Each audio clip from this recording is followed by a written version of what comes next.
Wonder Woman. All the world waited for you and the wonders you could do.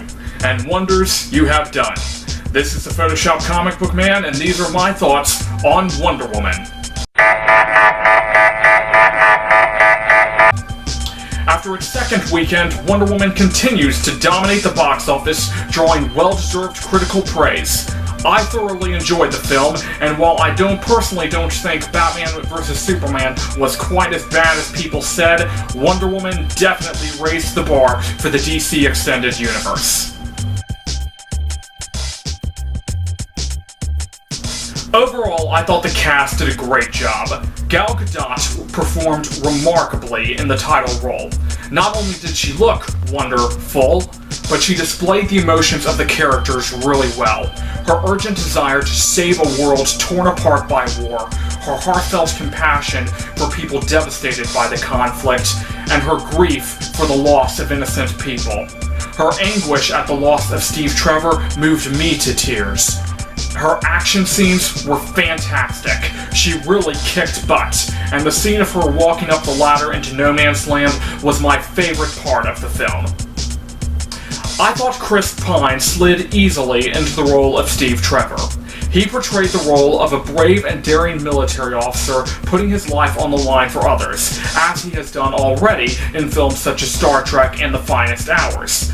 But in a critique I have heard used to describe other actors, I am starting to see him play the same character over and over.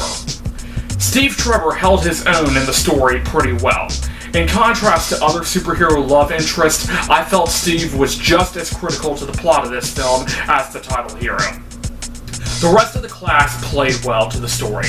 I would have liked to have seen some more of the supporting characters, in particular Steve's team, but the scene of Charlie singing was very heartwarming. The Amazons were fantastic. It wasn't the island of supermodels you saw in the Linda Carter series. These were serious, hardcore warriors, Antiope especially in her scenes training Diana.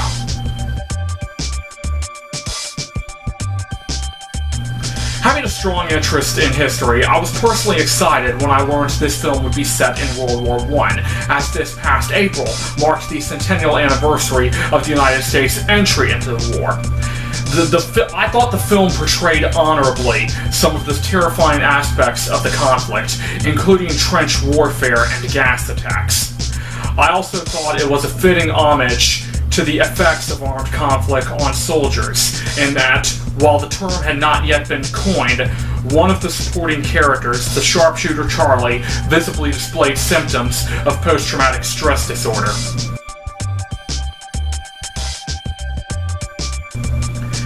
As far as special effects go, I thought they were great, although there were moments during the fight scenes where I felt the lasso looked a little too CGI. There were a couple of main critiques I had of the film. There were a few moments of awkward dialogue that I felt needed to be either removed or at least shortened, particularly some of the bed talk. Also, referring to the bath scene, upon having Diana walk in on him, I felt Steve's first instinct should have been to either drop back in the water to conceal himself or jump straight out and get his clothes, instead of just standing there like an idiot. Keep in mind, Steve is still a soldier and Diana is still royalty. My other criticism concerns the film's main villain. As a character, he was pretty diabolical, but Erich Ludendorff was actually a German general during World War I. Now, not to imply that the real guy was much nicer, there are major differences between the man and his Wonder Woman portrayal. For starters, the events in Wonder Woman during which General Ludendorff plays a major role purportedly take place as the armistice is being signed, November 1918 on or around the 10th. In actuality, following the failed offensive which bears his name, Ludendorff resigned his post on October 26, 1918, and fled to Sweden. Also, in the film, Wonder Woman kills him, when in fact he lived well after the war, having a nominal political career which included a failed presidential bid and dying of liver cancer on December 20th, 1937. What I would like to have seen done differently with Ludendorff would have been one of two things. Either have the role filled by an entirely fictional character, or find some way for him to have survived the events of the film, attributing his work following his resignation to involvement with a secret organization not known to history or to his own superiors. Now, someone could easily refute me on this by saying, well, Mr. PCBM, maybe in DC's alternate reality, this is what happened to Ludendorff. And to that I say, sure, why not? The film played wonderfully themes of patriotic duty, compassion, and sacrificial love. These were the prime motives that guided Diana as well as Steve Trevor throughout the story. It is written that greater love hath no one than to lay down one's life for one's friends. This was beautifully exemplified by Steve Trevor's sacrifice. And while Diana was initially overcome with grief and rage over Steve's death, his actions ultimately gave her the strength to, as the iconic theme song goes, stop the war with love.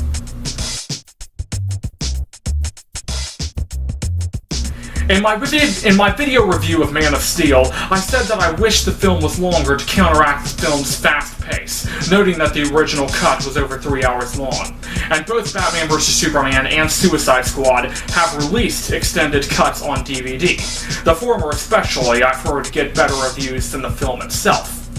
We won't have that with Wonder Woman. This is the full director's cut. With that being said, although there were a few scenes I wish were fleshed out and some I wished were shortened, overall I thought the film was paced really well.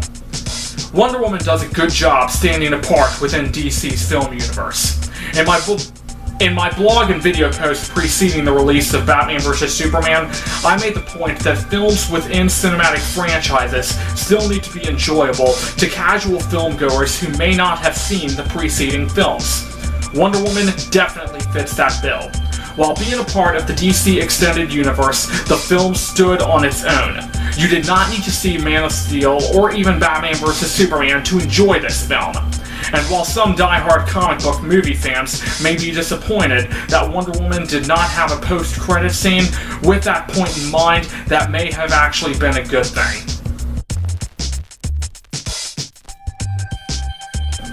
Overall, the film was great. Critically, it is the best DCEU film so far, and I would have to agree. It was well-directed, perfectly cast, and well-edited. I would like to conclude on a side note for something I'd like to see in the future. It has been reported that a Wonder Woman sequel is already in the works.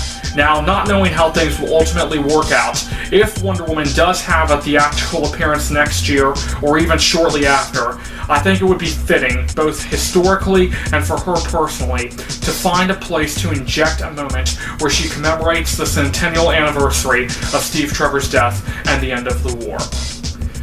This is the Photoshop Comic Book Man. Thanks for watching my video, and stay tuned to my Facebook page for updates on future projects.